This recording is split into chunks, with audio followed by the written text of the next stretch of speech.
Hello friends, அஸ்ஸலாமு அலைக்கும்.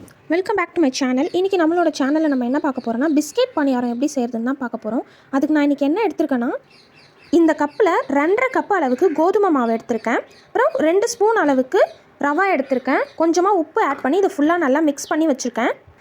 இந்த கப்பிலே 1.5 கப் அளவுக்கு சர்க்கரையை நான் மிக்சியில் அரைச்சி வச்சுருக்கேன். இப்போ இந்த மிக்சிங் கூடயே இதையும் ஆட் பண்ணிக்கிறேன்.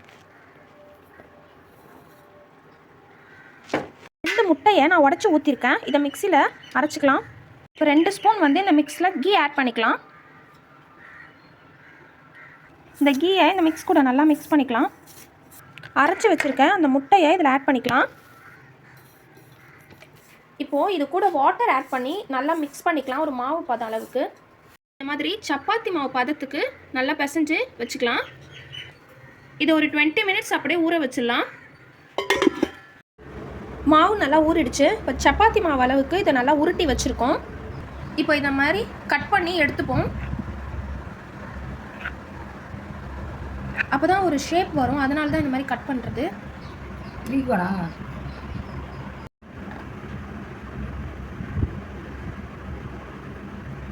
இந்த மாதிரி 3 கீரல் போட்டுட்டு ஒரு கார்னரை அந்த ஹோல்ஸ்குள்ளே விட்டு திருப்பிட்டாக்கா நமக்கு ஒரு நல்ல ஷேப் வந்துடும். இந்த மாதிரி திருப்பிட்டா இந்த மாதிரி ஒரு ஷேப் வரும். இந்த மாதிரி ட்ரை பண்ணி பாருங்கள். இந்த மாதிரி எல்லா மாவையுமே நம்ம நல்லா கட் பண்ணி ஒரு ஷேப்பில் வச்சுக்கிட்டோம். இப்போ இதை ஆயிலில் ஃப்ரை பண்ண போகிறோம். ஃப்ரை பண்ணி சூப்பராக எடுத்தாச்சு. கிறிஸ்பியான பிஸ்கெட் பணியாரம் ரெடி. நீங்களும் இதை உங்கள் வீட்டில் ட்ரை பண்ணி பாருங்கள். ரொம்ப டேஸ்ட்டாக இருக்கும். இந்த வீடியோ உங்களுக்கு பிடிச்சிருந்தால் லைக் பண்ணுங்கள். மறக்காமல் என்னோடய சேனலை சப்ஸ்கிரைப் பண்ணிக்கோங்க. இன்னொரு அடுத்த வீடியோவில் பார்க்குறேன். Thank you friends.